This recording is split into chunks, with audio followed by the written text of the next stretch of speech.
But then from 14 to 16, you go from like just being in your room away from everybody to wanting to be driving and going everywhere. Yes, it's exactly right. Well, in Florida, we used to drive a 15, so this is actually a reprieve versus the old things. All right, I think we're getting going here. I see the intro playing. Sweet. We are incredibly excited, probably because we're still like rolling with last night's fever, right? Like that was just an incredible place to be. It's so funny how the recipe has turned into the same recipe every game, but the way that MSAC was jumping right in that run, which started early in the second half. But that's not as important as honestly a conversation we wanted to have for a long, long time.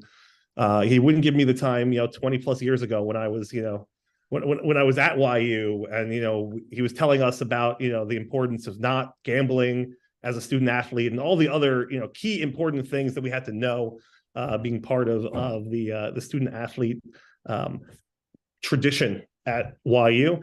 But Joe, I can't thank you enough. Joe Bednarsh is joining us. And for those who don't know, Joe, are we at 3 decades of work at Yeshiva? Are we basically almost there, or we've just eclipsed that? I was trying to go back in my mind and figure it out, because I was trying to remember exactly how long you had already been at YU at the time that we connected. We're actually past 3 decades at this point. I awesome.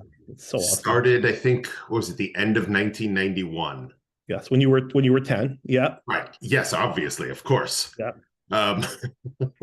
Yeah, it's a really long time, and the place, it's really interesting that I say that the place has changed so much and yet hasn't changed a bit. We're going to talk a little bit about that, because the funny thing is, it's really like the other day we were reminiscing with some of the old crew and people we went to school with, and I still talk to a lot of the folks, right, are good friends who I went to school with, and actually reconnected with a lot of the guys through Balabatim that were there that year that I probably didn't talk to when at the time, or didn't know they were there because we were just different circles. And then we just talked about some of the old days. But like we started going through like the different restaurants that had graced just the different names, because maybe the actual food or cuisine didn't change at all, but like just the different stores. Like remember when Burgers and Grill was the bookstore, right? And things like that, and just rotating through those things. And it's just amazing because a lot has changed, right? A lot has changed within the organization, within the senior year. We'll get into a little bit of that.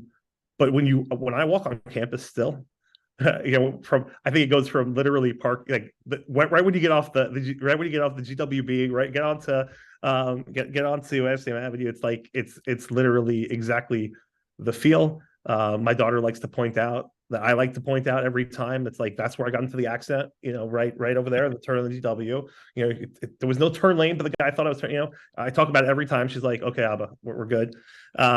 And then you go right to the parking garage, and it's the same feel and the same walk and the same wind blowing you down from Belfer, and all the things they do, and the same smell and the same feel when you walk into Reuben. It's just, it feels familiar, and I love that about YU. What's it like for you? Given that, and you can even talk. I don't know if these days, right, like you're actually there every day, or if you're remote commuting, how it works anymore in this world. But talk to us a little bit about sort of like your journey, and how that's, we'll talk a little bit about some of the memories and how that's felt, because people should know who you are, because it's so cool. Wow, thank you. I appreciate that. I've had a really odd journey at YU. I don't even know, Natan, if you know the whole story. Probably not. That's why I want to do this. Yeah, I started out in 1991 as a lifeguard, the first year that the pool was open, working, 70 hours a week for $6 an hour, going to school for, 2 hours a day, taking the train down and then coming back up and work. It was a crazy time. And then every couple of years I got, offered something new to take on, and a new challenge or a promotion. And took me 15 years to go from being a lifeguard to being the athletic director. And then I spent 15 years as the athletic director. And in 2005, when I took over, the program was very different than what it is now. I kind of think it wasn't seen as the front porch that it is now, right? Like it really is a front porch. There's so many front porches about YU, which is what makes it amazing, right? There's the Torah and the Rebbeim, and and the opinions that come out, and the press that is put out, and the books, and the scholarship, but athletics is right there. And I don't know that there's anything that unifies the campus with as much passion as something like athletics. And so when I took over in 2005, we were struggling to be a legit program and to keep things going. And my first order of business was to double the size of the women's team, and I had a 5-year plan. We did it in 3 because our women were just hungry, you know. And it was incredible. It was absolutely incredible. I mean, I tell people it's like it's my kid, right? I spent 15 years and I had this teenager, exactly. right? And I handed the teenager over to Greg. I was presented with this opportunity to move from athletic director into the dean of students office, and I really considered not doing it because I had this child. Yeah, and the growth that you experienced, and we'll get into some of that in detail. But when you took over in 2005, do you recall how many teams, right, were part of, were sort of had grown into at that time, and sort of what that was? Because again, people think, right, and obviously that, they're like every school, right? There are certain teams that get the notoriety, but there are a ton of activities that have always been going on, at YU and beyond, even with the facilities, right, outside of just official teams and athletics department. But what was it like, sort of, when you were taking over, and you had been, right, the AAD for a number of years, at that point?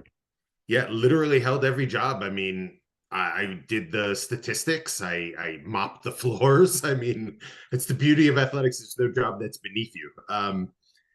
So I think we officially had 3 women's teams, but we probably only had 2. One of them, didn't really have full seasons every year. And within 3 years, we had 7.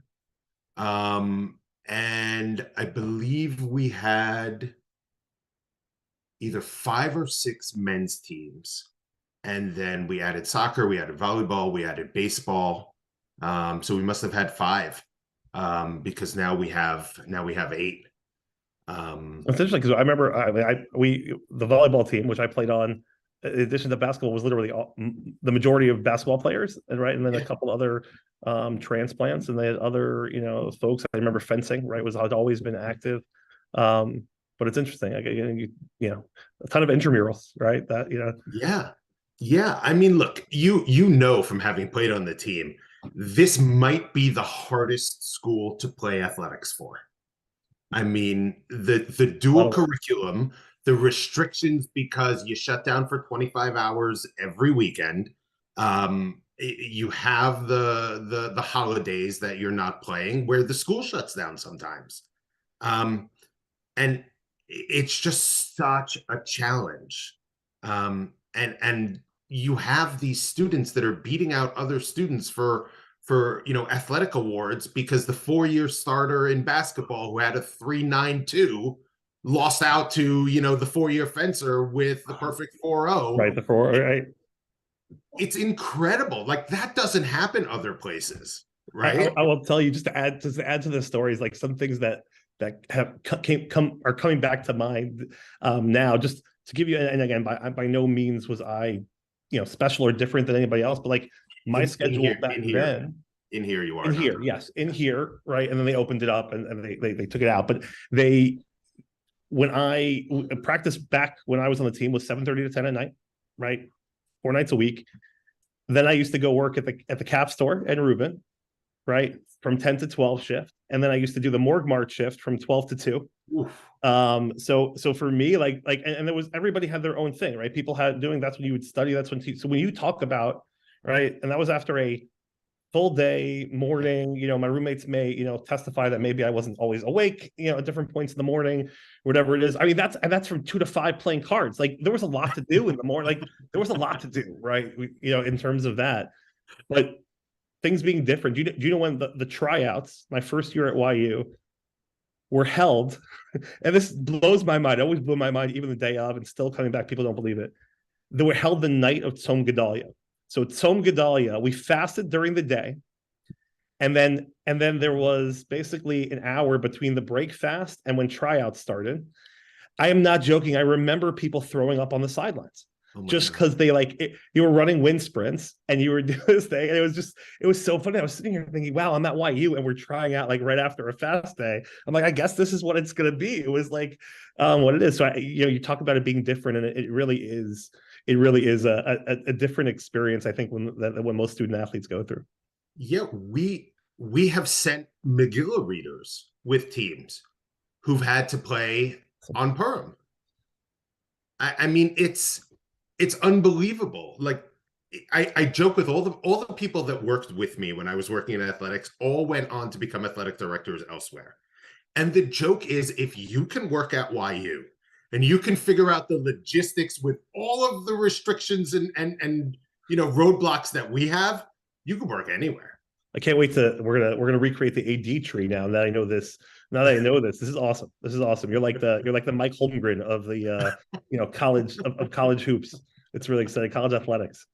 But talk to me about, so you're in this role. You had sort of you talked about the 5-year plan that turned out to be fantastically a 3-year plan from a women's side. What were the other sort of major elements? Because working back up to obviously the coaching change and shift, and Coach Halpert, who I play under in his retirement, and then moving on to Elliot, and you're on record, by the way, of famously, I think, saying related to Elliot is like, I'm not sure this is going to work. So we'll talk a little bit about that, but talk to me about sort of like what were the other big components or other things that you remember sort of being top 3, right, over that sort of first 5-10 years in the role. I think number one was a culture shift, in that when you were putting on the uniform, you were representing something bigger than yourself. It wasn't just an opportunity to go out there and run around as you saw fit. You were representing something bigger than yourself, and that required more of a commitment. We had teams that were practicing twice a week. We had no full-time athletic trainer. We had no strength and conditioning program. And all of that had to change. We had no preseason camp. So students would come in, and because of the Chagim, the holidays in the fall, when you miss a month, students would come in, they'd spend 2 days in school, and then they'd play a soccer game. And a lot of that had to change. So the culture change, I think, was number one within athletics. Number two, and I hope that I'm not hated for saying this, was salaries. You're going to get what you pay for, with certain exceptions, like, for example, Coach Halpert. I am sure Coach Halpert was not paid what he's worth. There's no doubt in my mind.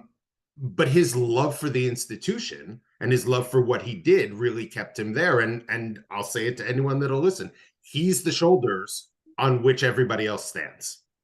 I remember, I remember each year, right? He would tap people from the team, because there would be 30 coaches from high school to college to anybody in the area, and we would be running an offensive clinic, and they'd want to see sort of the plays and how to do it, and sort of and again, using their tools to the best of the abilities, and people would sit there and watch and ask questions, and he'd be patient. He was doing all of this really from a volunteer aspect, both the love of the game, and I got a sense of the community, right, the fraternity, but also the community at large, and sort of representing YU as a place where people were coming in, and there were Jewish coaches, there were non-Jewish coaches.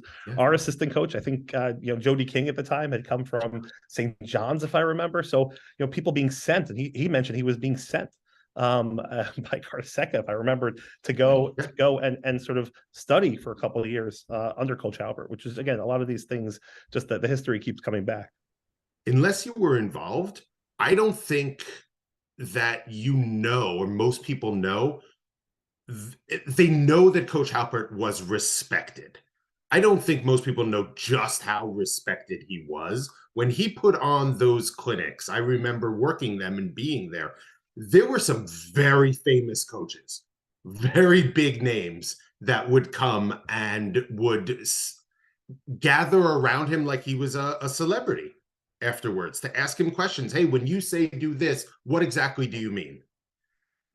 It really was incredible to know that you had such a superstar in the institution. The third thing, just getting back, I think the third thing, Natan, is we needed recognition and recruiting.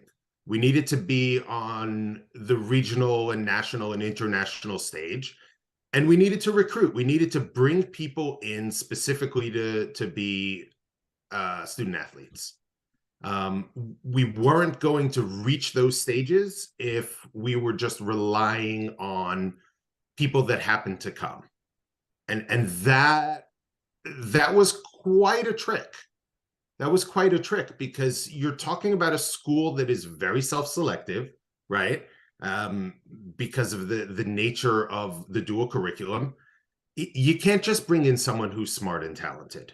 You've got to bring in somebody that wants to learn or be observant and is a character kid. We always use the words character kids, right? You could bring in the most observant, best player you want, but if that person is going to be a distraction in class and a distraction on the team and a distraction to the Rebbeim, it doesn't help the cause overall.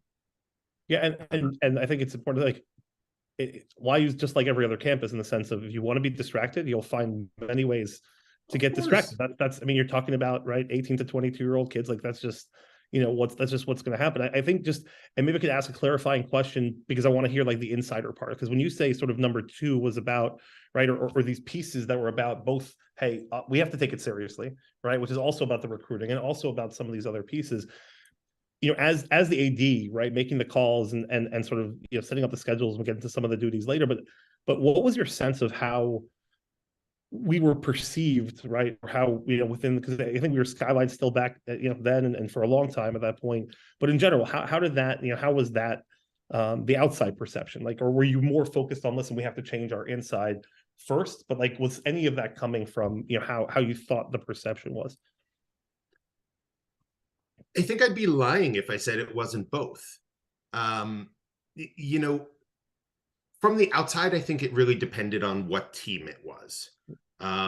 And as certain sports that we had, for example, when we had wrestling or with fencing, as a lot of the programs or schools dropped those programs, the schools that still had them got much stronger, and the ones that wanted to compete against us and thought it was a fair competition and good for their student athletes, at a certain point, they just grew too strong and didn't want to compete against us.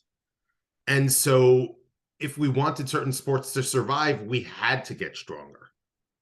So at a certain point, that really, the survival of NCAA athletics at YU really depended in many ways on being strong enough so that people want to play you, but not too strong, Right. that people said, oh, it's not worth my time because we have no chance. I think a little bit of the not too strong has gone by the wayside nowadays.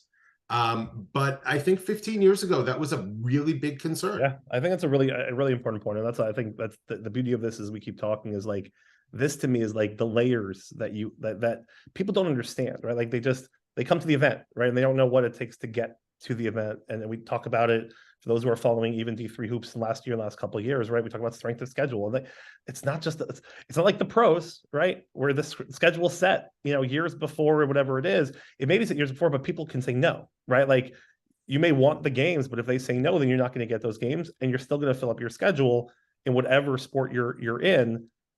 And that's just, going to be where you are in the credibility. And it's just interesting to see, because even within our own division, right, you see, I think, NYU might see, hopefully they'll get the, who destroyed us earlier this year. Hopefully they'll get their, either, their pool C bid or whatever it is in basketball. But they basically scheduled 7 Skyline teams. That's not going to help their strength of schedule. So it's just interesting, the choices that are made and how that affects, and sort of your role within that. So let's fast forward, because I want to make sure we get to, there's so much to cover, and I could probably do this for forever, if you can, but but we'll talk about that transition, right? Talk about the conversation, knowing, right, knowing when the university, right, was going to make that move, when we talk about the basketball standpoint, and we knew we were going to transitioning on what that process was like. Is there anything around how early in the process did Elliot come up. Obviously, I remember even after the team, but playing with him on the team, but even after he was coaching and also covering. He started a lot of the Jewish Hoops coverage of high school basketball, and he wasn't just coaching; he was also in the space, right? He really understood and knew the space that was going on. But how soon did it pop up? I don't need names, but just like how many candidates were there, sort of that were vying for this, because it's a big position, and you're in New York, New Jersey, where a ton of the college, right? Once the high school coaches are there, this is a great opportunity. There's even one further thing in that there were people that applied knowing not only could it be a good job to have a D3 head coaching job, but you're almost locked into a certain amount of media coverage. So the idea that I want to be the coach of Yeshiva University, partially because there's media exposure for me. So that actually played a role, I think, with some of our candidates. But we literally did an international search. We put together a group of people. As you alluded to, the famous story that I told Elliot right away, because that's just how I am. If I'll say it behind your back, I'll say it to your face. That's why we love you. The things I've said to your face pale in comparison. Exactly. I thought Elliot bombed his phone interview with us. I honestly thought Elliot bombed his phone interview with us, and I said, I don't think we should continue.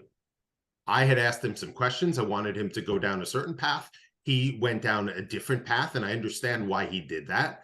I was overruled in the committee, and I got to tell you, it's one of the many times in my life I've been very happy to be overruled and to be wrong.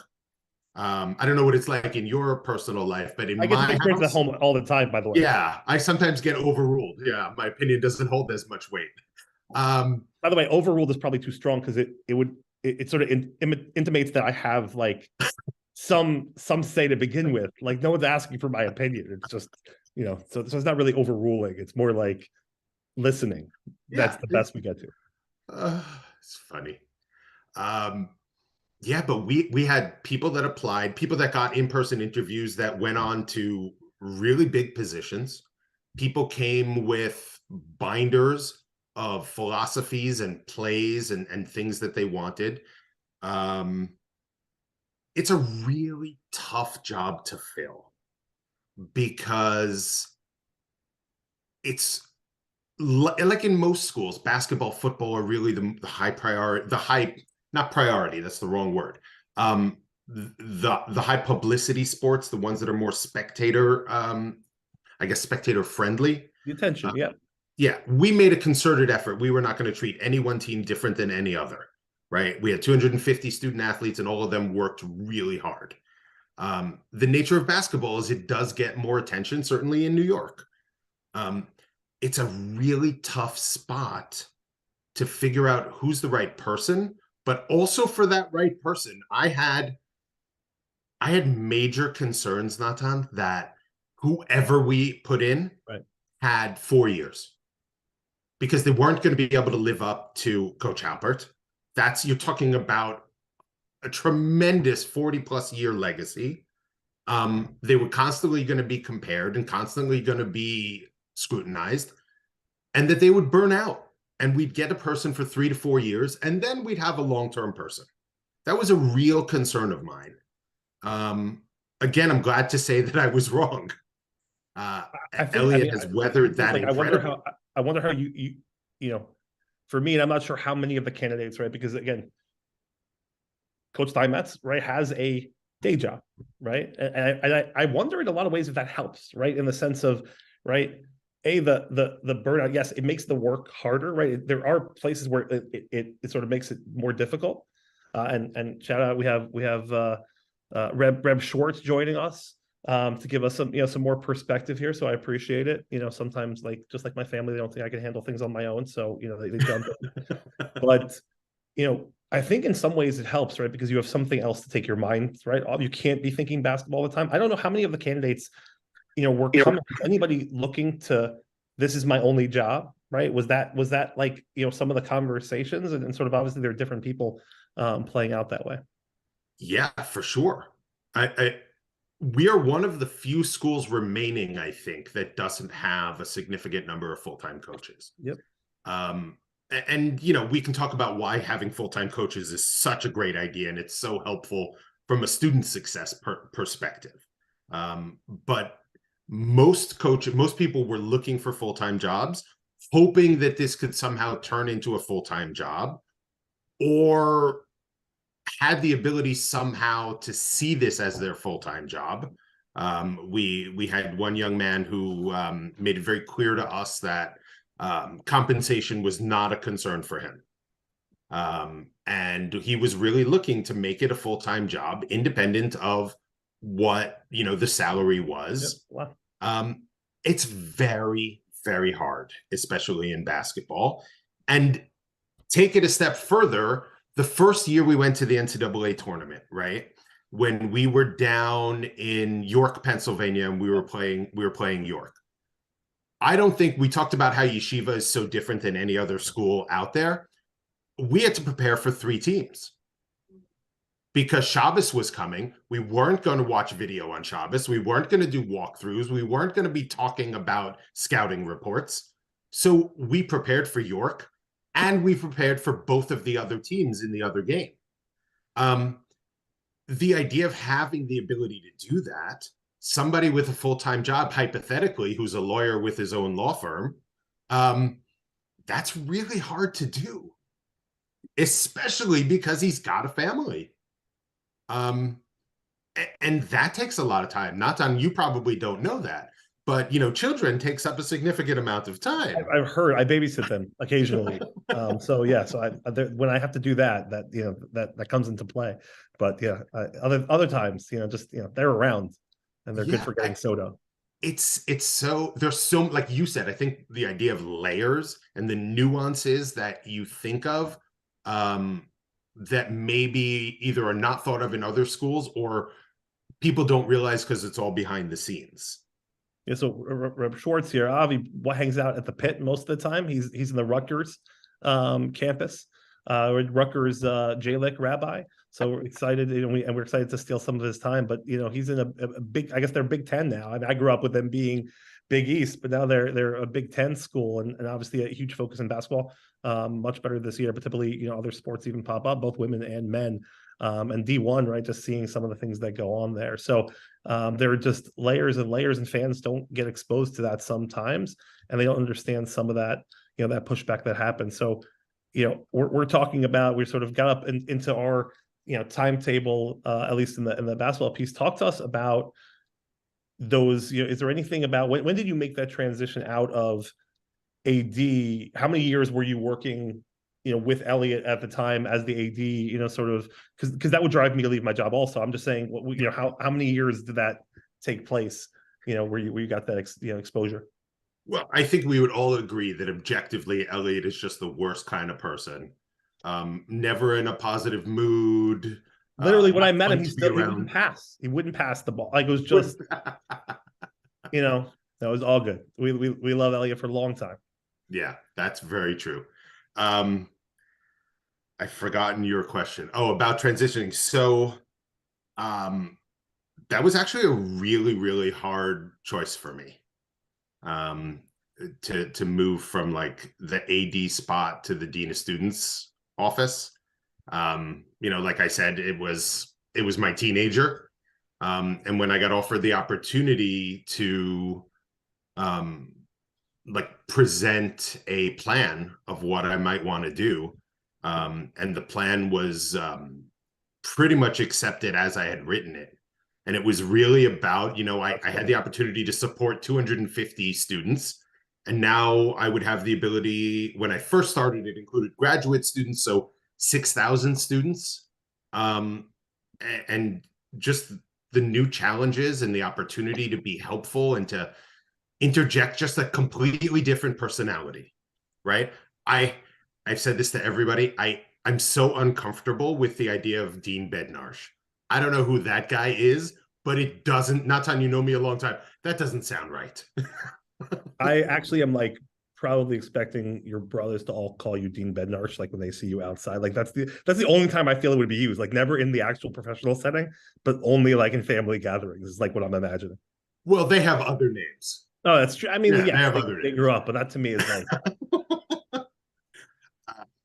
So it's really interesting because again, part of the nuances, right? When you're an athletic director, I think most of us went by our first names because you're establishing a rapport with people. and it was real. Like the relationship was real. The time, me like I can't tell you how many times we went down to the lobby, right? Like, or something popped up or whatever it was, and it's 11 o'clock at night, it's 12 o'clock at night, it's after game, after a practice, just in general, walking on the streets. And like, it's not just like it is in Coach Steinmetz, right? It's not Coach Halpert that was on campus. It's not whatever it is. It's Joe. We're just going to talk to Joe and see what's up. Or, hey, we have this thought and we want to run it by someone. And right, like you're going to give us the sense of whether it's a good thought, a medium thought, or just like, I don't want to hear you. As Joe said, he said it was very straightforward. He's like, if you mention this again, right? It was one of those, like, I don't want to hear those words come out of your mouth kind of thought. So, that's who you were, right? And that's still today, I'm sure that's the relationship that existed. Yeah, it's very different because now there's two opinions, right? Joe has an opinion and Dean Bednarsh has an opinion, and they're not always necessarily the same one. I hope they both have letterhead though. Joe, first of all, hi. It's been quite some time. How are you? I mentioned I'm great. It's funny because I remember when Nathan's like introducing like them at Rutgers. I think you were one of the first people to know that I was leaving down the hall at the time because I worked in student life when Joe was the AD. And I think one question that I've had for you that I know that we've discussed years ago in our previous roles. Obviously, Max Live is not what it was 5 years ago, 10 years ago. It is an entity among itself. I work with a lot of student clubs. I guess, what is your take on Max Live as a club? How does it relate to the athletics department? And what was your role, I guess, guiding Max Live as AD versus now as Dean? I think ultimately the point is the same, right? What can I do to help them succeed, to help them grow, to support them? You guys might like this. I always say to the people that I work with is that I only have two jobs, right? From the outside, I'm the lightning rod of hate. From the inside, I'm the umbrella of whatever. And so that's my job, right? My job is to kind of deflect things and let students flourish. Max Live, when it first started, I mean, was an incredible idea. I did not think it would explode into what it is. I mean, we started with just some radio, talking about the what was going on and describing it and painting these word pictures, which is a lot harder than you think it is. It's very easy to sit, and I know because I've done the broadcasts. It's very easy to sit at home and know, what the quarterback should have done, right? It's a lot harder to describe what just happened to people who might not know or might not have the background that you do. And then expanding to a camera and expanding to 3 cameras and then to instant replays and to honestly the kind of thing that the people that we love that are involved in Division 3 talk up. I mean, the way they talk about Max Live is incredible. And I got to tell you, I know that some of the founders like to give me credit, but it has nothing to do, not credit for everything, but some. It has nothing to do with me. It has to do with people who had a dream, who had a vision, and who said, we can get this done. And then they went out and did it. So I want to make you feel better about the decision, where you were overruled on Coach Steinmetz. All right. I believe, I really hope they'll let me know if I'm misquoting, but we did a great pod, and I encourage everybody to go find it and listen because it's really cool. With Adam Cohen and Avi Bloom, right, who sort of came up, part of the group that came up with Sorry Max Live, right, and so we talked to them because I do think radio is an art, right, and for a number of us that grew up as we watch TV, we turn it down and we listen right to the guys on radio because they really knew how to call the games. Their call of not wanting to go to video may rival and be bigger than your decision. So just to put you in good company, just know that I think that's the thing, right? But that's also the thing what you were talking about before, which is when you love something, right? Sometimes it's hard to like actually see the full vision. Also, listen, what you're presented with, right, is different. But like that's why it's really good to gather perspective. So I wanted to ask, talking about when you made your decision to sort of shift roles after really, like you said, developing your baby and like accomplishing goals and sort of knowing you there was more there. What who were the people that you leaned on, you know, for that perspective? Like, how did you get out of your own head when you made a call like that? I don't think you ever do. I don't think you ever do. No, I mean, you're not supposed to, but who did Yeah. you try to get? Like, who obviously, you know, again, there are people at home and family and other things like that, which are huge counts. But like, who are those people? And maybe there are the you know, the folks So at home. I think I'm supposed to say my wife. Yeah, that's what she wrote on the chat. So yeah, Yeah, good. that's what she's texting me right now. Uh, I spoke to some of my mentors. I spoke to some people internal NYU. I spoke to some people external. I spoke to a lot of family members. I mean, they have a lot of experience with changing jobs or what I might be getting myself into that I'm not seeing, because I'm always trying to find out, you know, what it is I don't know yet. Because that's what's going to get me into trouble. Not doing something stupid about something I already know. It's something that I don't know yet that's going to get me into trouble. But by the same token, I think I also was in a really good position in that I loved what I did. I wasn't really looking to move out. And when I was presented with this idea of, hey, you know, and I'll pat myself on the back because no one else seems to do it. Hey, you know, you did great with thank you. I appreciate I think it. it's more they're trying to do the Heimlich, but that's fine. We can call it that if you want. You guys spoil me rotten. You do. You know, a lot of it, I think, came about because of COVID. I took a really big leadership role because of some things that were happening in COVID. And I think, you know, people in athletics are uniquely positioned for certain types of jobs. And the types of jobs that you're uniquely positioned for are the ones where you plan 100% perfectly and you react when 95% of it goes wrong, and you know how to make good decisions and keep a level head. And that's kind of what COVID was about, because no one had any real ideas. And we were all working off of the latest information that we had that, and I can't tell you how many times I would say, Natan, that is my answer, 2:22, 10:08 p.m., right? At 11 o'clock, it could be very different. And so I think because of, you know, stepping into that role and doing a lot, there was a little bit of a recognition that, hey, maybe I can do some more good for some more people. And, you know, because it wasn't, I didn't want to get out of athletics. I think it was a little bit easier when they said, hey, how would you see this role? What would you like to do?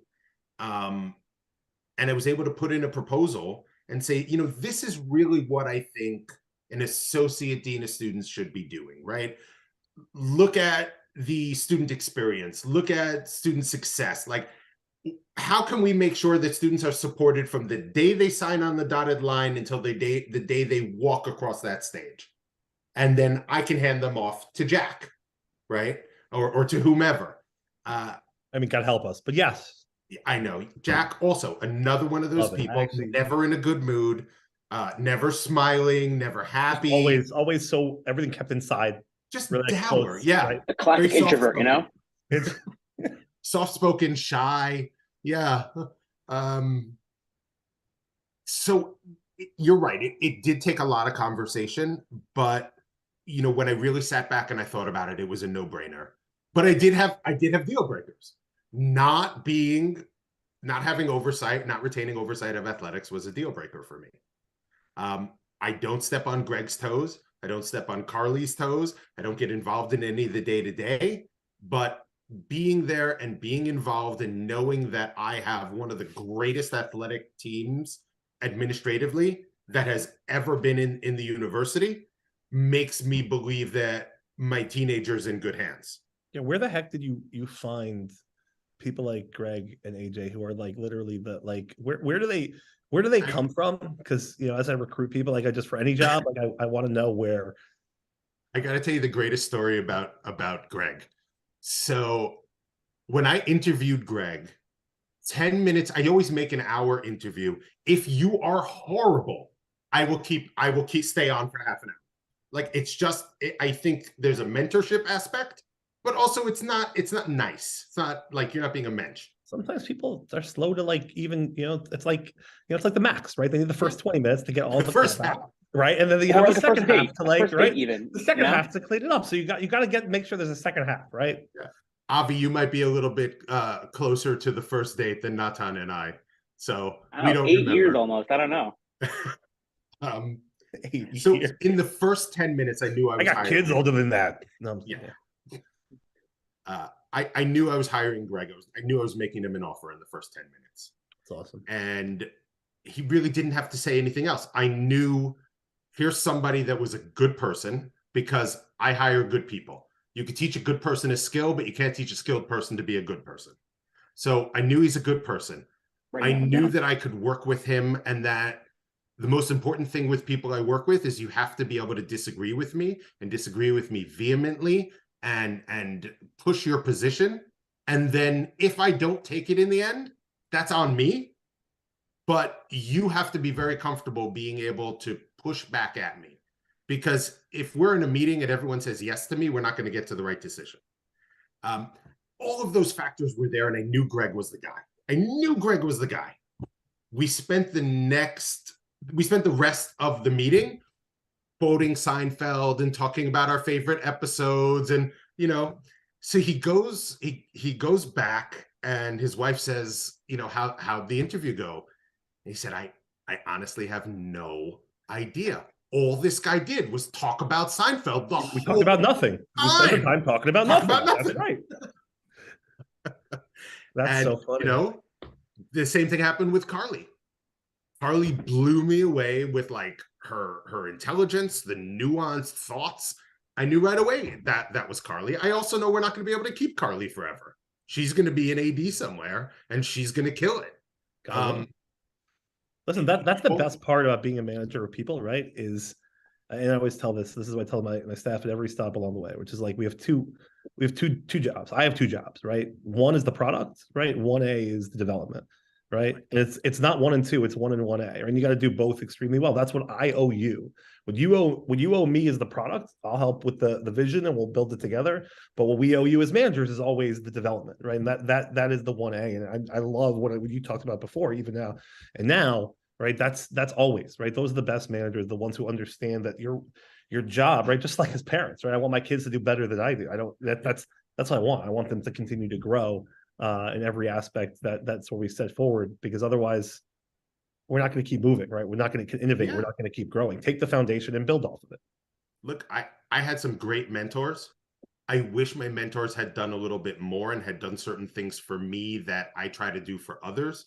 I mean, maybe Avi can tell you I have some go-to phrases. I have some go-to ideas. I know Greg steals them all the time, and everyone is welcome to them. But like, there are little things that you can do where you can get to a point where you're in the right mindset. You're in the right, frame of reference. Because if you're going to let things get you upset, and there are plenty of people that do. My favorite email I've ever gotten in YU history. The student signed off with complete disregard for everything you say and do, whatever his name is. Do you know what I mean? Like, and to me, because of my perspective, I'm like, I love this guy. I love that he has passion. He's got problems because he's got to direct that passion correctly, but I love the passion. None of that comes from people who don't care. It's nice to be in a role, right, where you get some direct feedback. You don't have to like wait, right? You don't have to like. It's really great.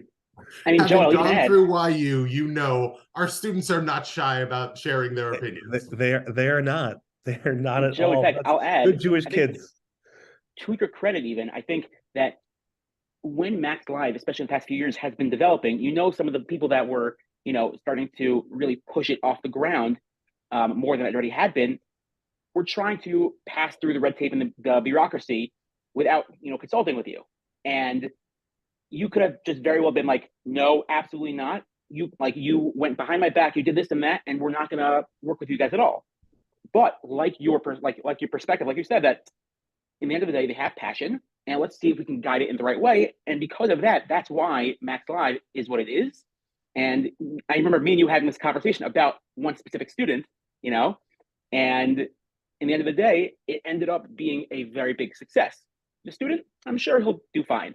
But Max Live, because of the way you guided his passion, ended up being incredible the past few years, especially for the big, bracket runs, because of your perspective, like you're sharing. I mean, look, I'd like to think that I leave my mark on things, but I would hope that my mark is subtle, right? And that my mark is really just helping other people leave their mark.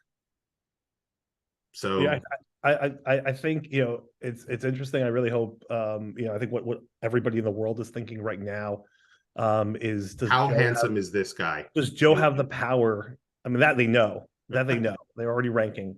They've swiped left and right. I don't know what any of that means, but they've done it both. Does Joe have the power to make poppers wear pants?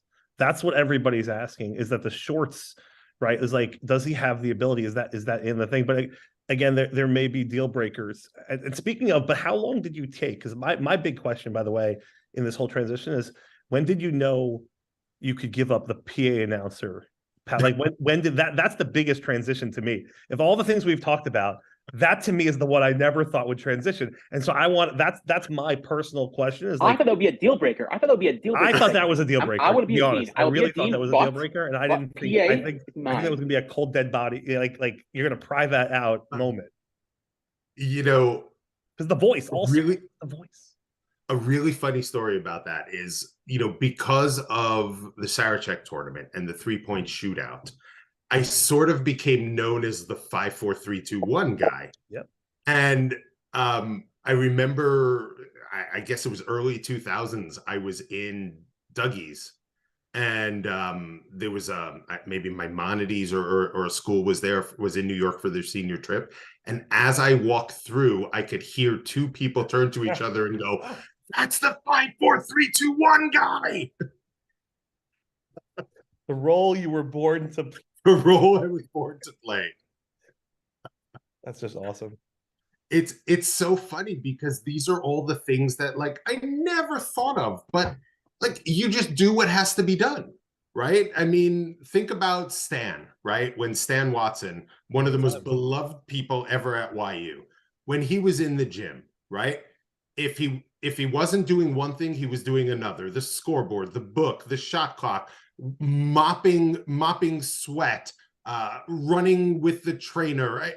There was literally nothing he wouldn't do. Controlling the fights in, back in the day when the Rubin television room during. Oh, you remember that? Oh my God. Is it going to be Star Trek or the actual NBA finals? I don't know. That's what we'll wait to see. We tried to establish a rule years ago that like Star Trek was for the other dorm buildings, but the dorm building attached to the Max Third Athletic Center, that was a sport. Right. Those are my favorite times. Really, my favorite times. But by the way, I wish the lingo was back then, because like I would have walked around saying I'm a Stan. Like I wish that language existed way back when. I stand. I like it. I was a huge, one of my favorite people of all time. And if you ever had the privilege, because I don't know if you remember this, by the way, you probably don't, but like you may do because you remember everything. But after I graduated, and I got married in July, and I didn't I had a role, and then it fell through, whatever it was. And so I actually came in from Forest Hills, where we lived in Queens. I took a train. You gave me a job sort of as the night watchman in the gym. I would take care of the training room and also the gym, and just be the, I guess it's weird saying I was the adult in the room, but that doesn't usually happen. But that what it was. And I got to spend time, right? And you got to actually talk to Stan, right? Like, and hear from people and talk to other people. And if people got the time to experience, that was the beautiful thing. You talk about the staff is it's the same thing. You talk to Greg, you talk to AJ, you sort of all these folks. And I haven't had the privilege of spending time with Carly, but I'm sure it's the same and across the board. you start to uncover like it's not about the job, it's the people that behind it, it's the humanity, it's the way in which they look at the world, and the way in which they sort of embrace the role as part of who they are. It's not because they were put into this role. It's it's the other way around. And it's really awesome. That was many moons ago, back in 02, 03. But it was just cool. I loved coming back to campus and just being. My wife was like, "You're traveling an hour and 40 minutes to sit in the gym." Like, well, I get to play ball also. Like, but it was awesome. And I appreciate it. And that's what you even say, like it's so much in like experience, just stoking up experience from like the feet of the Gedolim, like Stan, it's what's happening. Look back at those memories. Shibuch Gedolim. Yeah, and Stan experienced some stuff. I mean, you're talking about, when he was a kid, a black kid growing up in like the heart of Southern racism. And for him to turn into the kind of man he turned into, one who literally loved every human being who walked the planet, is a testament, yes, to his family and to his education and to all of that, but it's a testament to the kind of person that he is.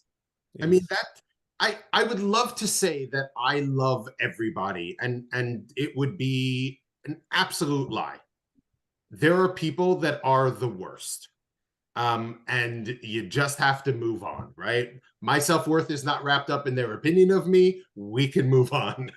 But he literally loved everybody. He had time for it. He's not passed, but he had time for everybody. It was stories. Right. You never felt like you were rushed. I dream of trying to be one of those people. But as you talked about, there are not everybody in the world is like that. So I appreciate you helping us transition well to Farmingdale and the conversation this past Saturday night, because I think what we don't, as we talked about here on the show, we talked about it earlier. Like, again, the world has moved on. To me, you win the games that are in front of you and you play them. You got to win. Like I said, the biggest difference between this, everyone's sort of like getting up in arms, and it could have been this, and it could have been the 1 seed and all this stuff. And I said, guys, it's not the 1920 COVID year. We're not done. We have more games. Like, that's the beauty of this. Let's just go play the games. But I wanted to sort of like make these decisions on behalf of student athletes. Talk to me about like the role of the AD, and I'm sure it's not the only one of its kind, right? Every situation has nuances, but there's always something that could come up last minute. Like what happens? What's the process like? Because you talked about like, if you could do athletic director, a lot of that's because things are like scenarios that you may not have countered before, but then have to get to a decision, right, pretty quickly, not just on your behalf, but on behalf of others. So talk to us about just, I want a little bit of like the inside the head on those. And if you can think of anything in the past that's, worth talking about in your sense, or you feel comfortable talking about, like one of those split second kind of, hey, we have something developing here, right? Even COVID probably was a good example of that. Yeah. You're essentially, optimally, what you're trying to do is make a precision determination that will be accepted by everyone, will benefit everyone, and you're basing that on, at best, incomplete and extrapolated data, right? At best. And so it's impossible, right? So when you come to the table saying that the best possible scenario is not possible, right? Then you start getting into like the best available options or the least objectionable options, and things like that. And so what you're thinking about is, just to give you sort of a picture into the thinking, how's it going to affect the student athletes? How's it going to affect the coach? How's it going to affect the other school? How's it going to affect the relationship between the athletic directors or the relationship between the president? What will it do to transportation? How will that affect our athletic trainer, who is then going to have to work 3 more nights this week? How is that going to affect what time the student athletes are going to get home and back to school rather? And will that affect their classes? When we've already asked to have them out of class early, and some professors are more accommodating than others, and I get that. How is that going to affect the student athlete's grade? How's that going to affect the reputation of the program, the reputation of the institution, the reputation of you as administrators and running a program? Because you're not going to get benefits of the doubt if people don't see you as a professional organization. So, we've had, when I was athletic director, we sent, I believe it was our volleyball team, up to a school that's 90 miles away or so, 100 miles away or so. And they hit an incredible amount of traffic. And I was on the phone with the athletic director the entire time, every 10 minutes. And when our team finally got there, the gym was closed and the lights were off, because the referees had determined that after X number of minutes, they forfeited this. After X number of minutes, they forfeited that. So now I have student athletes who've been on a bus for maybe 3.5 hours, who understand that this is a concern and this is a challenge for the other school, but what's fair, right? What should we have done? What should the other school have done? Do the officials work for you, right? If I'm the AD there, I tell the officials, I gotcha. I hear you. I understand where you're coming from. That school has been talking to us. They're on the way. We are playing this game. There are no forfeits. If you do not like it, you're going to stay here and officiate the games, and I will deal with the assigner, right? A lot of it is taking it onto yourself, right? Let me be the umbrella. Let me be the lightning rod, right? And then I'll deal with it. But ultimately, that protects what it is that we're doing, which is providing an opportunity for student athletes that they only get for 4 years. And that, in my experience, and I guarantee you every athletic director would say the same thing, those who stop playing or who don't play regret it after those years and say, I wish I had done it when I didn't have a job and I didn't have a mortgage and I didn't have a family and I didn't have politics to be involved with. And so you're really trying to consider all of that. And then what trumps what? It seems like a lot, Joe, by the way. Like that is a big list. And listen, I come from the world that I come from professionally, right? So like when these things happen and we get different situations, right? Whether it's personnel, whether it's whatever, but a lot of it actually I get on social media, right? And it blows up and it carries velocity and whatever it is. So we have like a decision tree, right? Like a triage. If it's hit this, it's hit this.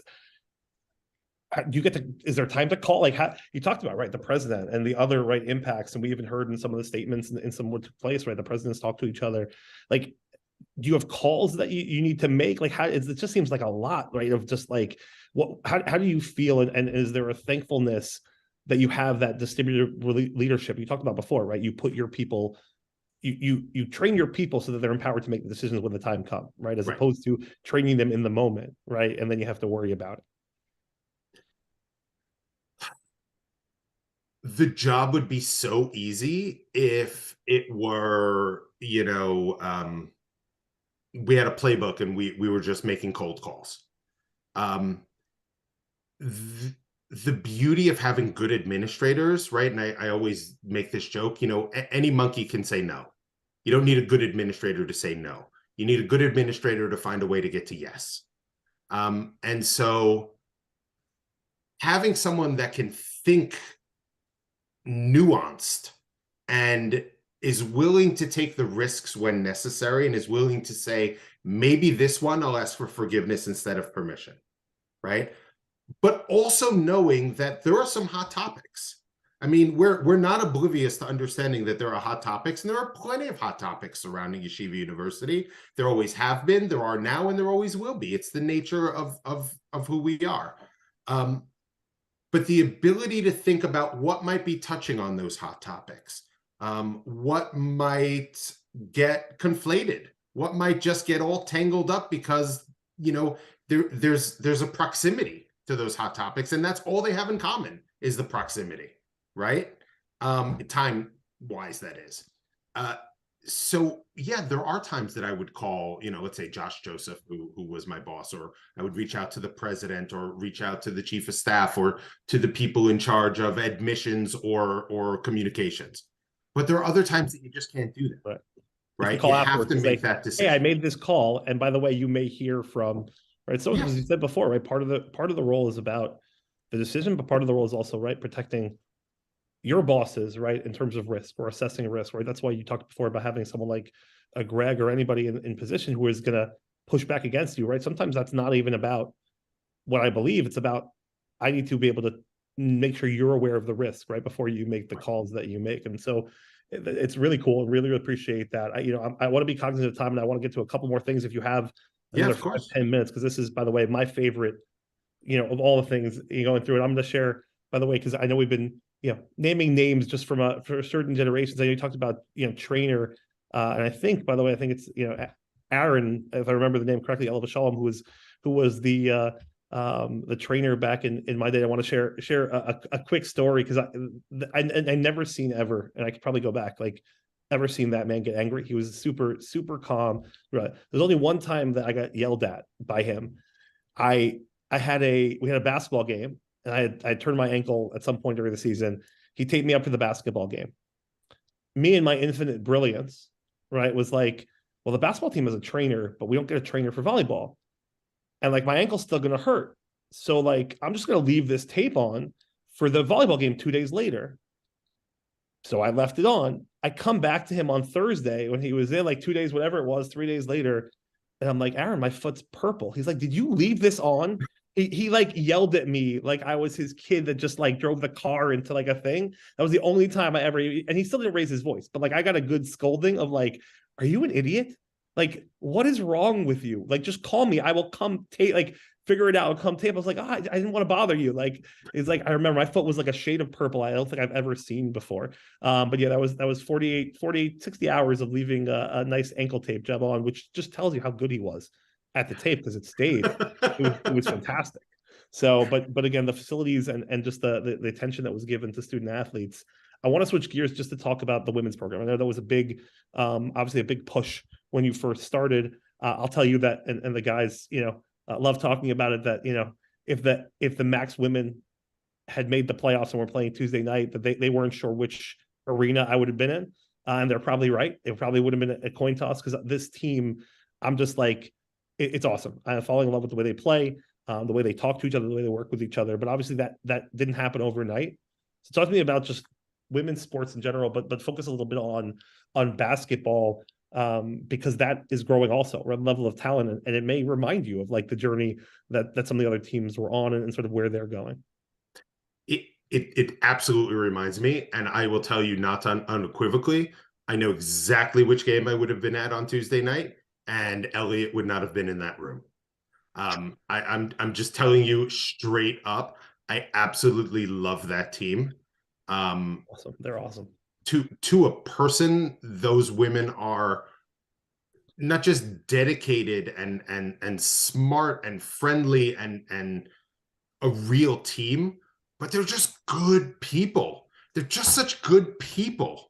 They brought tears to my eyes after the game, because literally, and this, like, to underscore the point, is after the game, they were apologizing to the fans for losing. They came over and like, they're like, so happy you're here. I'm so sorry we couldn't get done. Like, guys, you were awesome. We were happy to be here for you. You're like, it was awesome. But that's the kind of people they are. Like, they just feel right. It was just awesome. It's awesome, that team, and loving the fact. And we're gonna, try to convince Daniela Rothman to like pull a Gabe a little bit, and maybe figure this thing out to try to keep the team intact. And I met some of the parents and Daniela's mom and grandmother that night. It's just it's amazing. You see where they get it from. But talk to me about like what it took to get there, like, and what that's been like, because you've had a coaching transition there too, right? In the past, I think if this is not Coach Z's first year, it's his second year. I'm not sure which. I apologize for not knowing, but it's a pretty recent transition. Yeah, he's been around for a couple of years. I think he came on board while I was still AD. We've had a number of coaches. It's a real challenge, just like it's a challenge to work with the men's team, it's a challenge to work with the women's team. The schedule is very tough. The lack of a facility on their campus makes things more challenging. And if anybody is listening that wants to donate several $1,000,000, tens of $1,000,000, I'm more than happy to accept it. We can start drilling down And it into will the pay off. rock. I guarantee it'll pay off. 50 wins in a row is nothing, right? Nothing. But Joe, keep in mind this would be in UConn Midtown, women so probably be a way little more further. expensive. We'll find a way to get it done. Literally nothing would make me happier than being able to build an amazing facility, exactly like what Baruch did. It's not impossible. We just need that stuff that you can exchange for goods and services. And we just don't have enough of it. As Homer J. Simpson says. Correct. $20. That's right. So look, the focus, right? The lens that we were viewing it through is there are so many girls, Jewish girls, who don't have Jewish women as those type of heroes, right? There are Jewish boys who have Jewish men as these type of, collegiate sports heroes, but there weren't enough Jewish girls.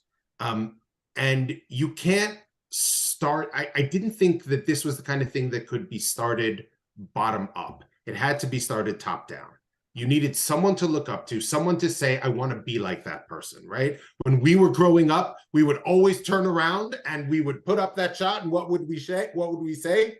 Jordan. Right? That's exactly what we all did. The tongue out, yeah. But why aren't they saying Rothman, right? Like, there's no reason they shouldn't be doing that. And so we had to create this. And part of that is you've got to get the right coach. You've got to get the right women. You've got to get the recruiting going. In order to get recruiting going, you've got to get some of our feeder schools to take girls' sports more seriously, because those girls will realize that there's an outlet for them as women in college. And that does, I know that it's very general and it applies across the board for the women's sports, but you look at what has happened and all of the girls' tournaments that there are now. I mean, we send our basketball coach to LA and there's a girls' high school basketball tournament. It's incredible. It's fantastic. And the players there, by the way, this year, I mean, every year, but y'all have that. And the teams. Right. It's amazing what is happening. And I still think we're a little bit behind. Yep. But like, you're never going to get, what do they say? A trip of 1,000 miles starts with a step. You just got to start and you just got to do it. And so really what we had to overcome, at least in the beginning, this idea that you couldn't be observant as a woman and also play on a legitimate team, right? That practices 6 days a week or 5 days a week and has 25 games. That was a big challenge.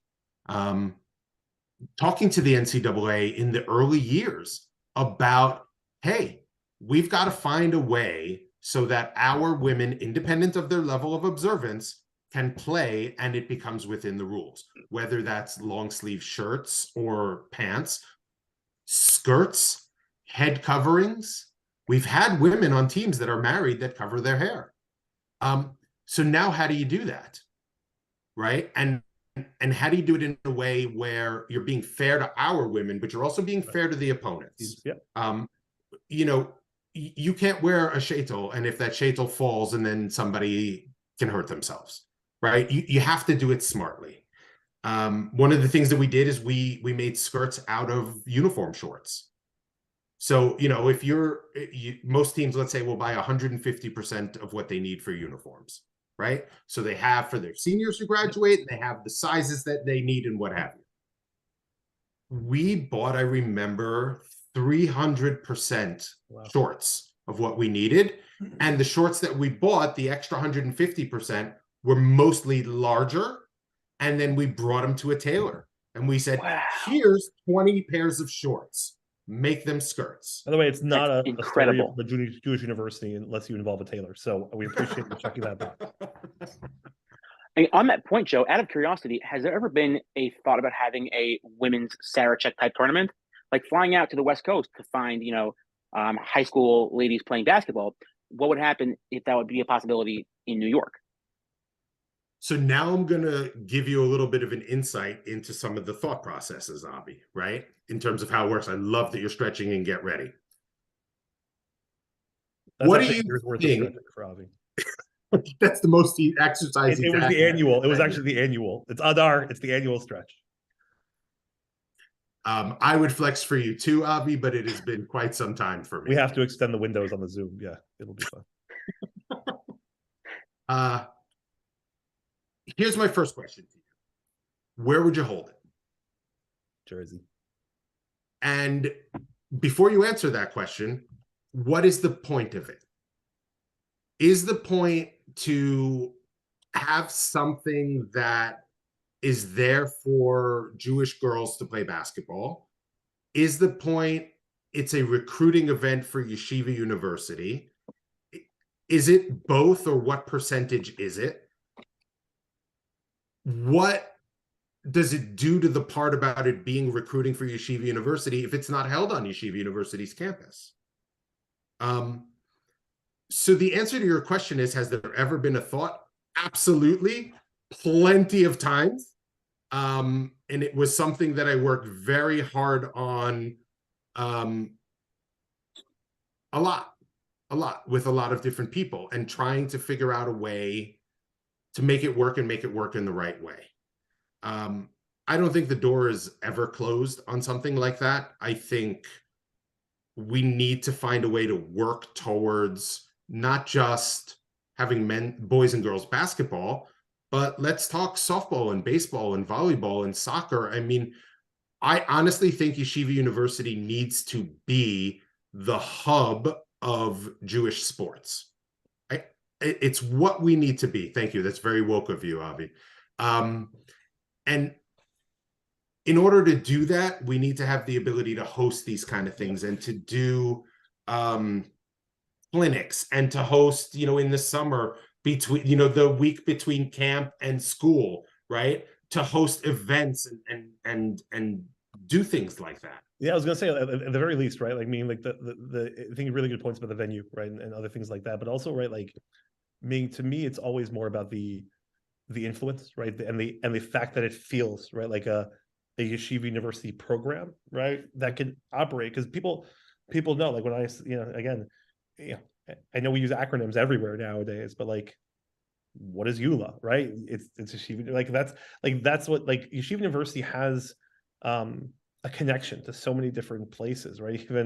Even when I was in Israel and Grus, right, being connected back, like, I'm saying there are places that sort of feed in across the board, and so being able to understand and have the support. But to your point, like, it's risen to the point, like, almost like the kosher food game. Like, we need to get, we need to get to this. And I'll tell you, like, just the people on the team right now, just working back to like this conversation, around them specifically, we have, the leading scorer in women's Macs history, and she's not done, right? Like, she passed that in the second to last game of the season, or what turned out to be the second to last game of the season.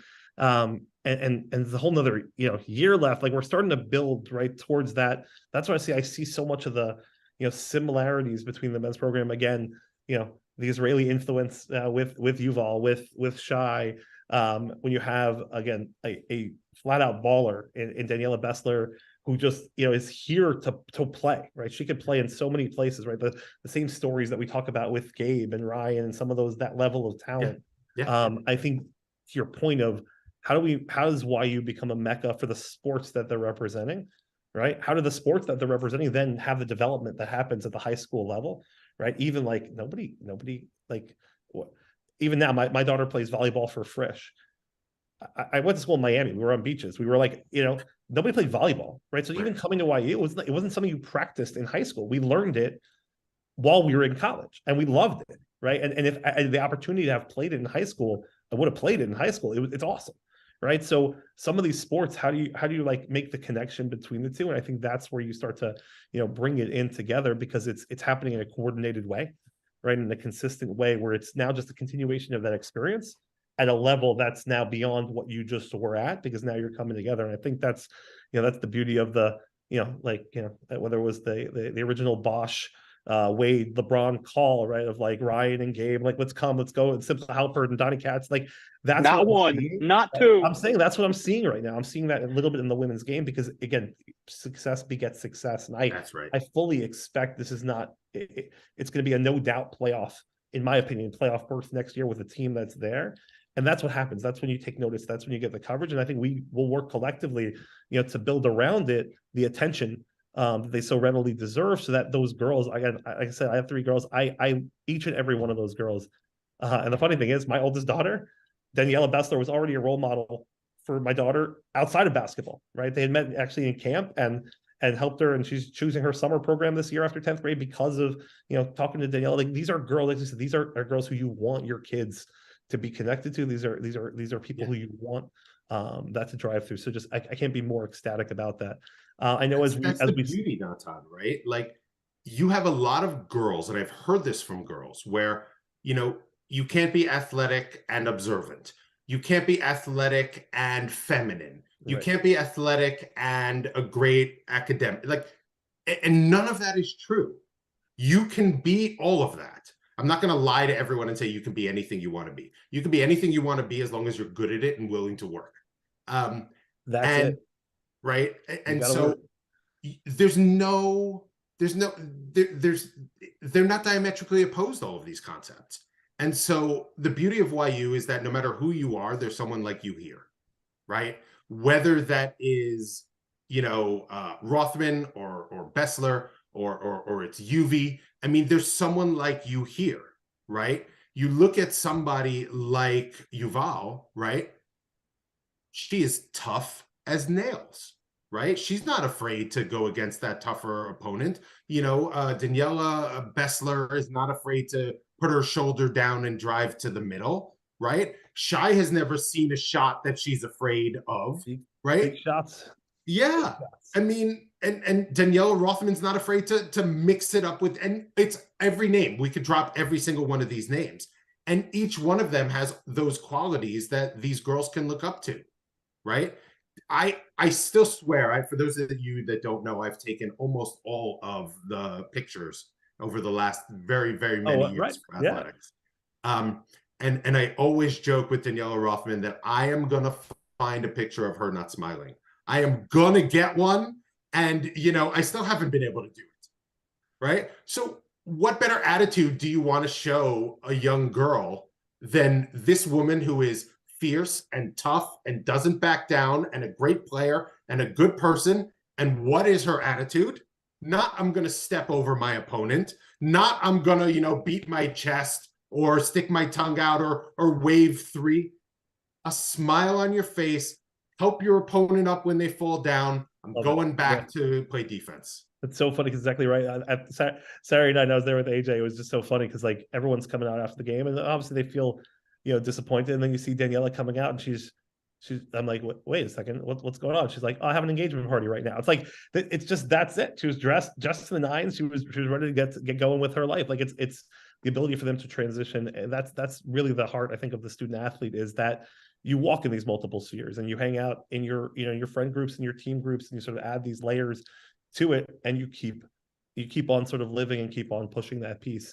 I know we talked a lot about some really amazing things. I can't thank you enough for being here. I wanted to see if you had, I know we got some stories and some memories. Is there anything like, because aside from being, just an incredibly, incredible asset to the YU community and just someone who we can't thank enough, that's been part of our lives, myself and Avi, and we've this is not the first time we're meeting, and we've been able to blessed to meet and to really value.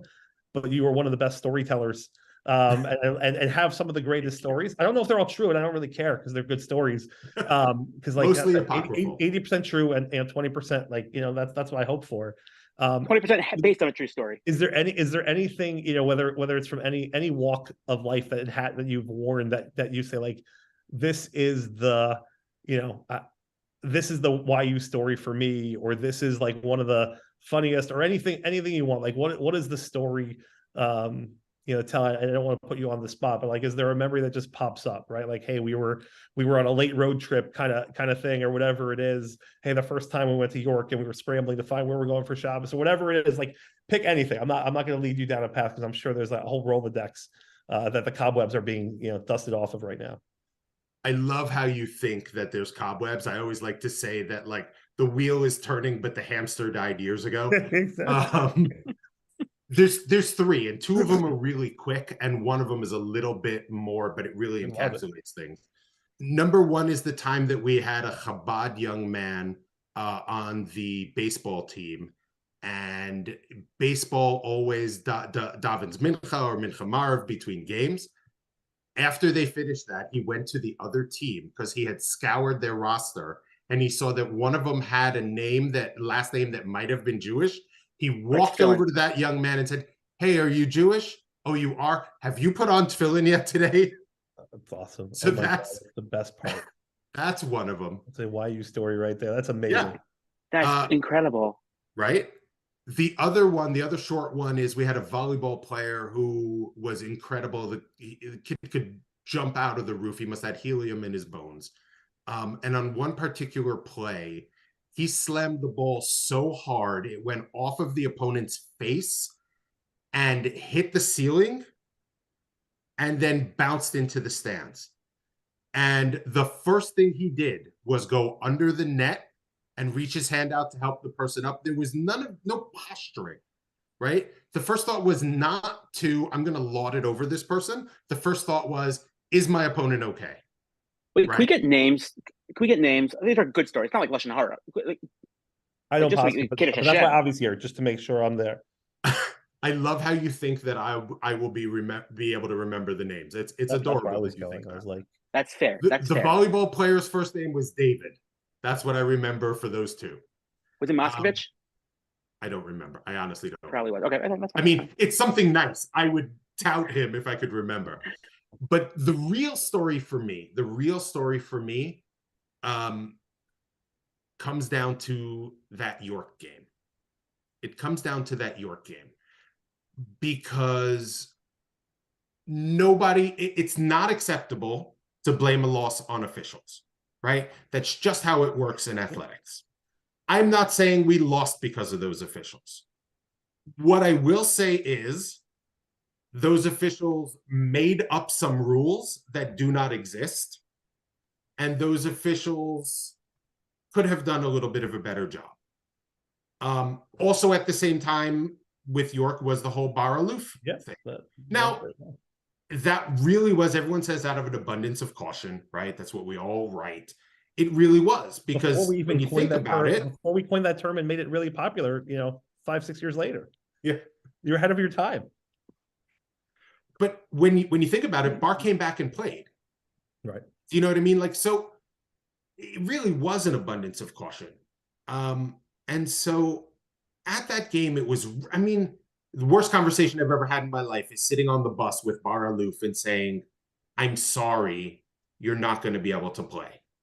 Worst conversation I've ever had in my professional life. And I don't pity me, because it was probably the worst thing Bar has ever heard and had to deal with. And that game ends. And the sense of loss, of dejection, of what could have been, of the history that they were trying to accomplish, the programmatic marks that they wanted to set, the feeling of hurt and pain was palpable. Palpable. You had people crying. You had people who couldn't talk to each other, who couldn't look me in the eye. I went up to each individual person, and like you said, Natan, I had a personal relationship, and I gave them a hug. They were all sweaty and disgusting. I didn't care, right? It was horrible, horrible. The bus ride back was horrible, right? We've all been in bus rides where we've lost games, right? They're not fun. This was horrible. And everybody went to their rooms, and I didn't hear from a single player. And everybody showered and everybody came down. to daven mincha in the room that we rented. The second mincha started, a switch turned off. That was the end of the dejection. That was the end of this feeling of loss. And everything turned to, this is Shabbos. We are a team. We are going to be a family now. This is our day of joy, right? Not a day of rest, because they could have stayed in their rooms the whole time. Yeah. But our day of joy. And I've been with them several weekends, different teams. I've never heard them sing louder. I've never heard people more energetic. We're eating dinner. Everybody's talking, having a good time, giving speeches about how wonderful everyone is, not because they're sad, but because they're celebrating the joy. And yes, it's the beauty of youth, right? And I mourn the ability to do that sometimes. It's Forget it's a great quickly, thing, yeah. but it's who we are as a team and as a people, and it's the beauty of the observance of Judaism and the repetitive things that we have built in, and what Shabbos can be restored in terms of restorative for everyone. It was an amazing thing. Now, I have no soul. Those things normally don't get to me. I'm telling you the story right now. Not true. That's unreal. I've never experienced anything like it. Nothing. And so, you know, I'll be hitting 50 soon, and I haven't seen anything like it, and I'm not sure that I'll see anything since, or see anything, you know, moving forward. It was incredible, and to me, that encapsulates YU athletics and the type of people and student athletes that we have, and the reason why there's nothing that's beneath anyone that works in athletics. We will clean up blood off the floor, or bring water, or carry somebody off. It doesn't matter. There were plenty of times I was in my suit and I went to fill up the water jug. You do it because that's the people. Those are the people we're putting out into the world. Well, I mean, you can also see, I think we talked a little bit about this before, but that's like, that story is, again, as being both an alumnus, as being, right, a Jewish person, as being, right, any way we want to be connected to this, like, that's a story that just, like, again, it gets you because it's real, right? Like, because that's not like we live that, we experience that in so many different ways. I think it also works the other way, right? So it's like, you know, again, that the age-old chicken egg, but because you do that, because people set the role model for that, then when those events happen, right? Like you said, you can't practice during the game, right? That's what great athletes always talk about, is that the ones that keep their composure. I think Roger Federer was famous, like, he would always ask, like, how do you keep your cool? How he's like the most relaxed tennis player that ever played in the biggest matches. And you'd say, like, we're in the game, right? Like, I practice all the time to get there. And so I think it's the same thing. It's not just about the skills, right? It's about the person that you're building. You're building, though, the student athlete, the students, the Jewish life, all these things are come together. That's why, like, the foundation of your role to me has kept constant throughout, in the same of you do the work to build the people, so that when you come to those situations, you get experiences like that, right? You're able, because people would never be able to process that without being able to have a strong foundation, to have a core that they understand is there, and everybody's going to do it on their own way, in their own time.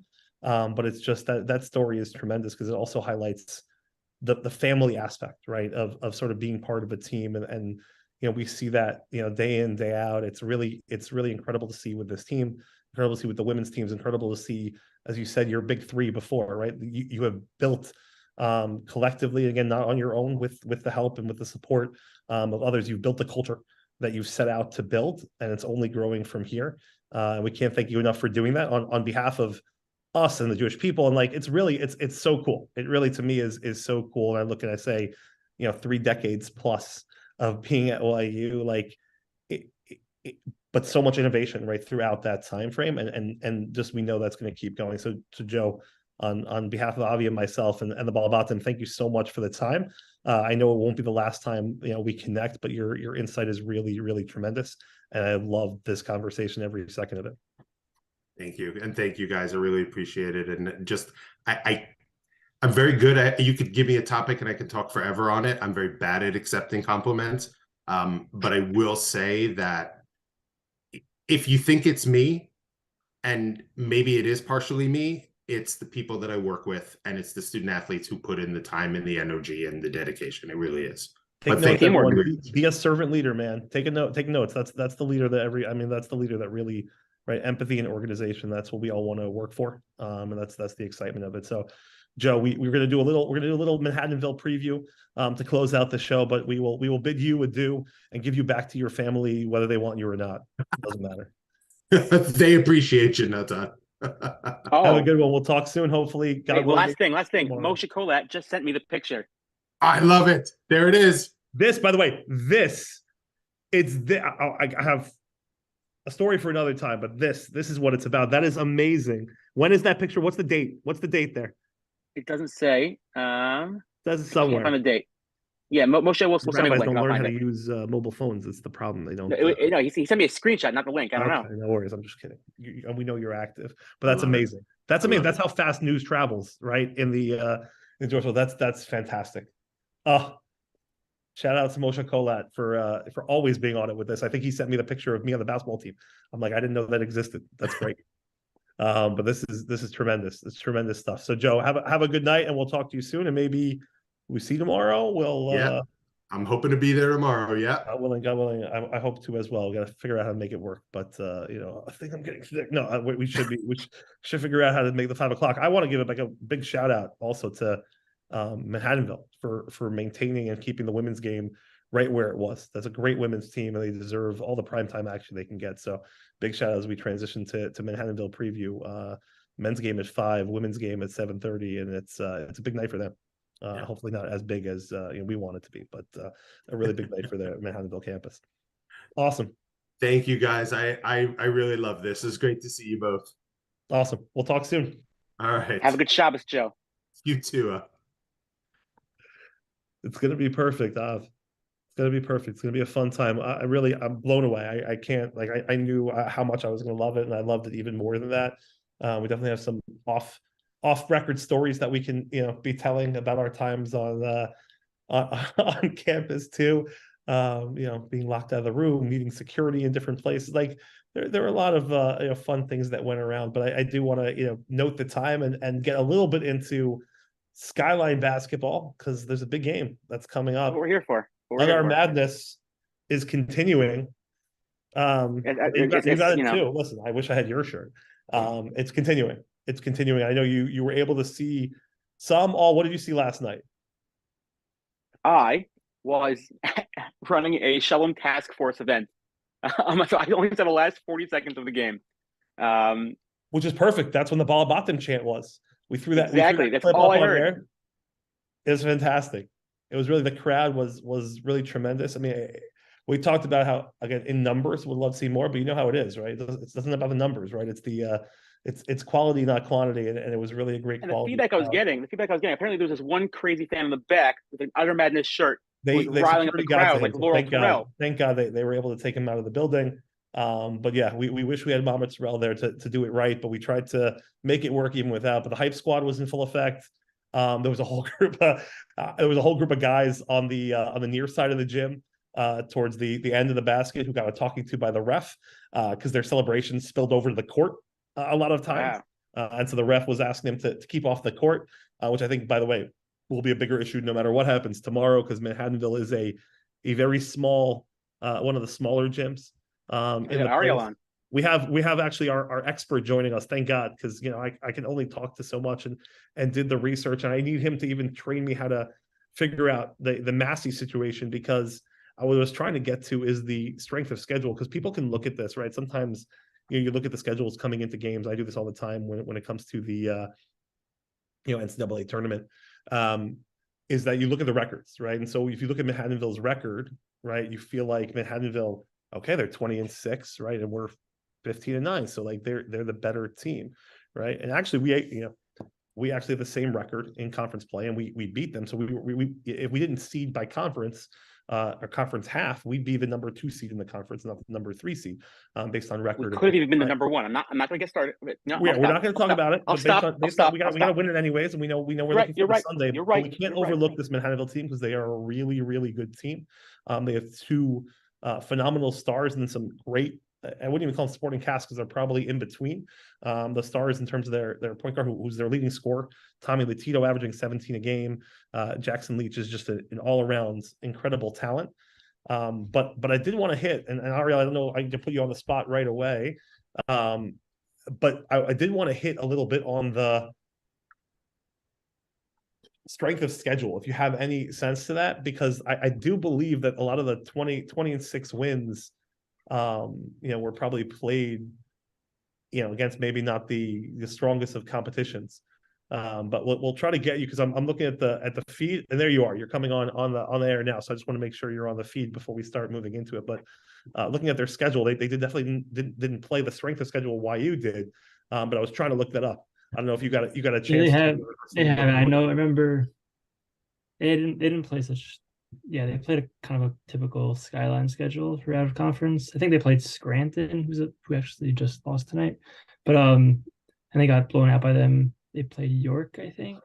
I'm just totally based on my memory. Yeah, it wasn't as good this year. Yep. They beat York 74-70. Yeah, and York's not a great team. They're not the York that we, Different York. Oh, I was looking backwards. Never mind. Wrong Same, one. just not the quality. It's the same York. It's York, Pennsylvania, but not the same caliber York. Yeah, I found it. Okay. Yeah. So I don't think they played such a great schedule, but they're a good. We know them. Like they're a good veteran team. Absolutely. They have Latito, Leach, Dunn, Giordano. Yep. Giordano. Yes, they have like a couple of big. They have 2, even off the bench. 6'7". They're both 6'7". Leach and Giordano are both 6'7", I think, if I'm right. Yeah, big dudes.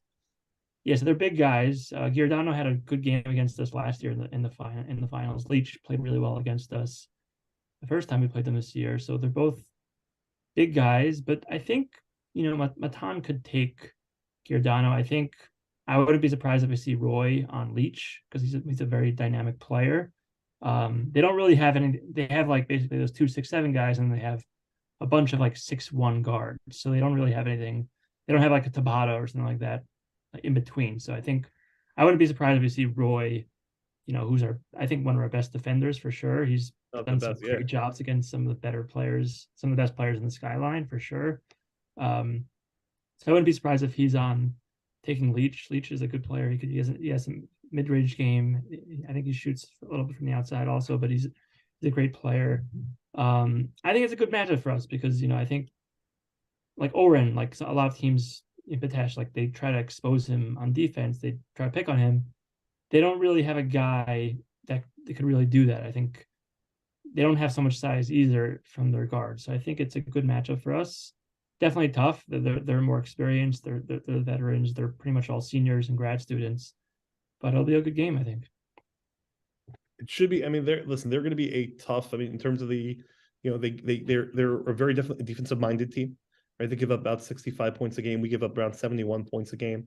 Again, the competition is different. I just found there. I'm still looking for the Yeshiva strength of schedule, but they're 386 out of 417. Right? Like they're one of the worst strength. Skyline is usually pretty down there when it comes to strength of schedule. But they're even, and here we are, we're 299, right? So when we talk about the competition, you look at the records, that's I think the deceiving thing. Right? We look at 16 and 9, versus 20 and 6, right? You get worried about that a little bit, but that's not, to me, that's not the story. And again, we played Manhattanville, really tough. They're actually they're 386 in strength of schedule, but they're 232 in terms of the rank for Massey in terms of their actual rating. So again, they are 50. Good. They just haven't played the competition, and they haven't been in a ton of super close games. In fact, they let St. Vincent come back. They were up 11 in the last game with only a minute and change left, and they let them come back to within 3. So have a little trouble from a closing standpoint. Let them come back. I watched the end. Like they let them come back. They're down by 2. Was that game?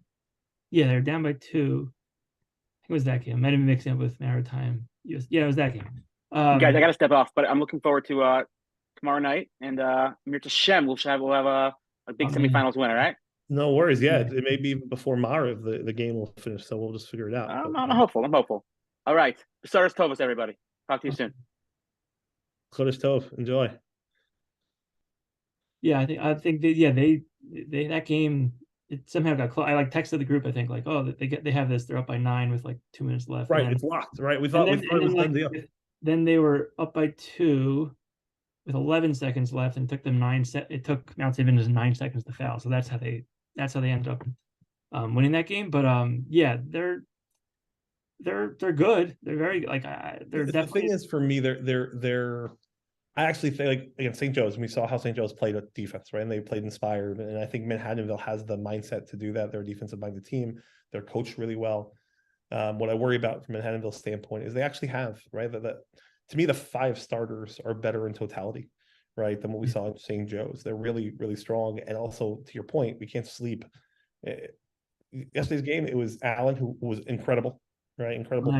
29 points, mid-range, 3 points. He was really incredible, and he always puts in a good game. You have talented Tabata, who didn't do as much, but again, really talented. And we have to put a lot of defensive mind on him. And Malloy, obviously, in terms of what he brings. But those were going to be the only 3 scores. Nobody else was going to score. 14 was going to drive to the basket and try to kick it out. He wasn't even going to put up layups.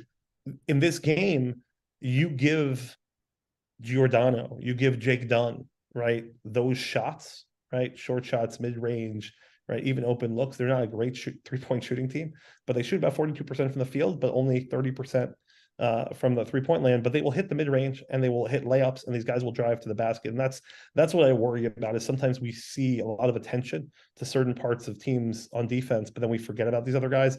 Giordano and Dunn will make us pay if we just focus on Latino and Leach. So and Giordano, I think he was one of the bright spots last year in the finals when we played them. He played really well. He was able to, even against like Armstrong, and he was able to like get some points. But dude, a senior heavy team, right? They have it's all pretty much all seniors. I think Leach and Latino are both seniors, right? They're best players. Seniors, and they have grad students also. I think Dunn's I think right, Jake. Yeah, so like they have this is their moment. I think that they really want this. They feel like this is an opportunity, and they're not gonna like let us. They're gonna give it their all, obviously. And the crowd is gonna be, I mean, like, again, small gym. They're gonna be flooding that gym. You may even have the entire women's team, right, and the women's squad who are going to play right directly after in the gym, right? Similar, if people remember, right, the Maritime game where I think we had their one of their teams, lacrosse team or something. Lacrosse team who was as loud as everybody else that was in our gym. I remember that. So this is it's going to be part of the fun, right? It's going to be part of the fun tough atmosphere, I'm sure. It's playoff atmosphere on the road. This is the first time a lot of guys in our team are going to experience that. Really, anyone on our team, if you think about it, no one's played a playoff road game. That's wow. I hadn't thought about it until just this. I didn't either, but I just thought about it a second. Yeah, so that's tough. I mean, we'll talk about the NCAA as at least a neutral site game, right? So and that was mostly YU fan, like, and Stockton, right. So it's gonna be tough. Yeah, so like this is gonna be a tough game. I think we'd like to look ahead to Sunday, but like this is not gonna you can't overlook this. By the way, I think this is where the scheduling actually comes into play, right? And I know it's a long time ago, but the St. Joe's game, right, on the road, the IWU game on the road, those atmospheres are going to be, at least from a noise standpoint, not from a side. I think someone said on the as we were talking, right, someone said the Manhattanville gym makes the MSAC look like the Shirk Center, right? Like, yeah, in terms of space. But ultimately, that's just an incredible opportunity for us. Like we have been in battle environments that will sound similar to what it sounds like, and I don't think the Macs have backed down from that, right? That just doesn't seem to phase them. I mean, think of it. They played a tough, like, they played one of the toughest non-conference schedules in the country. You know, you think of like St. Joe's, Connecticut. I think Maryville's played a really we're up there with like really tough out of conference games. And like, think about it, there's only been one blowout. Like NYU, that was the only game where like they weren't in it. And like the first game of the season, the IW game, the St. Joe's, Connecticut, we were like, okay, this is gonna be not gonna be pretty, but like, let's see what happens. And every game they hung in there, even when they weren't playing their best, even against Tufts, when like that was part of like the low point of the season. they still had a lead in the second half. They've battled. They're not. Yeah, this team is tough. I think all those games, the Wesleyan game, all these games, I think will really help because they've experienced a lot of adversity. And coming out with deficits in the second half. I know. Listen, we all want to go in with a halftime lead, right? It's as fans. I don't know. Actually, it seems to be working. We don't want to change the recipe of success, but like it's there's something interesting when you're scoring 40 point, you score 47 points in the second half and 20 points in the first half. Every game, it's not even close, right? It's like the balance has been so far. I did like a math a couple of weeks ago, and I put the thing. It's even crazier now. These splits between the first half and second. It's really nuts. But a lot of times it's just shots falling, right? And it's getting the groove and it's getting those things going. But this is a team that will feed off of a lead and they'll clamp down, and you really have to worry about that lead going too far. They also defend the 3-point line. I think you'll see tomorrow much better than St. Joe's did. We weren't hitting shots, and then we did hit shots in the second half. Mostly twos, actually. We only hit, I think 4 threes in the second half, 4 for 10. Yeah, and 3 or 5 in the first. So 5 of the 6 shots we hit were in the first half. We actually hit more threes, I think, in the first half than the second half. But they defend really well, and they'll get out there. But it depends. We'll see how the referees last game against St. Joe's seemed like that'll be a big part. Yeah, because we're letting it play. We'll see what happens in this. We're gonna need Roy and Max to not get in the foul, and Matan. They can't get in the foul trouble even if they're taking some of their better players. They need to stay in the game, be disciplined. We'll see. You have to adjust to the refs, and I think it was tough. I think the first half, like YU wasn't really like they were in the first half. They were taking to the hoop and they weren't getting any calls. And I think Matan was visibly. They were just like trying to was visibly frustrated. Yeah, they're getting frustrated, but they were like trying to force the ref to blow his whistle. And like if they're they're not going to blow it if they're calling a physical game, a physical game. So yeah, they're gonna have to. That's gonna be a big factor. Hopefully they'll figure that out. And I think the key is to really stay within 7 points at halftime. I think then I'm comfortable no matter they seem to be listen, this team has shown time and time again, whatever lead is, they raced the 8-point deficit, became a lead 2.5 minutes into the second half. So it can happen very quickly. I was at the Manhattanville game earlier this season. It was the best. That was a great full game that the Macs have played. They were really into it from the get-go. That was out without Max Zachheim playing, so even more so in terms of the intensity, but they were there the whole time. In fact, I think even across the board, meaning Bardachuk played a really great game. He has actually his parents, I think, were in for that one, specifically as a number of other parents were there. They really played a complete game, and I'm hoping that we see a little bit more of that. And to your point, earlier in the season, the environments were tough, and we held our own, but that was really, better for worse. That was hero ball, right? That definitely in the IW game that kept us in for sure. Yeah. In that matchup. It's the last number of games, right? If you just look at it from an overall standpoint, not a half standpoint, you're seeing a much more rounded out scoring, right? With Zevi in the low 20s, high teens, True, Max in the high teens, not taking as many shots, closing the game, right? Over in the mid to high teens. In some games, obviously, went off in 2 or 3 games. And Roy really, asserting himself a little bit more, but he's just the consummate role player. He's going to play consistent on both sides. Love his game. Love his. He's Ellie talks about selfless. He really is. He takes pride in his defense. He takes pride in setting the right picks for Zevi or in he's that guy that you need on the team if you want to be successful. And he talked about this last night. That comes from trying to mimic the Godfather, right? Mimicking Matan and the way Matan plays. So that's even without the very heart and soul of the team in terms of Matan really being the driving force there. So I'm really excited to see what happens. I think it's going to be interesting. The Macs don't play many games at this hour, right? I hope it doesn't I don't know how it works with the routine and whether it changes and whether you try to get into those things earlier. It's going to be interesting to see sort of how that matters. It's not that big of a difference. We had 7 o'clock games and 7:30, 8 o'clock games. 5 o'clock in the afternoon is a little bit different. Yeah, for sure. But look, I think if they experienced a tough playoff game already, and I think that second half, if it was less than 24 hours, it was 24 hours ago or so. They feel like they just continue that energy that they had and the selfless basketball where they're playing, They don't care who's going to shoot. They're going to get the open shot, play really good team defense, which they've been a lot better than the last lately. They've been really playing some great defense. I like our chance. I think overall, if we're at our best and Manhattanville at our best, I like our chance. Me as well. I think that's what I look forward to. And even Joe said it, like, this is not a team that's going to get blown out, right? Like this is, I don't expect this game to get at hand. I also don't expect us to be up, double digits, right? This is a tight game. We'll see what plays out. Obviously, this is a game where the pressure rises right on both sides. It's going to be a hostile environment from that standpoint, and they are going to play tough defense, and they're going to be physical, right? And I think all Skyline teams are physical, even the Macs, right? We're seeing that physicality come out. So I'm looking forward to it. I think it's going to be a great game. Hopefully, we'll be back here tomorrow night talking about. Early.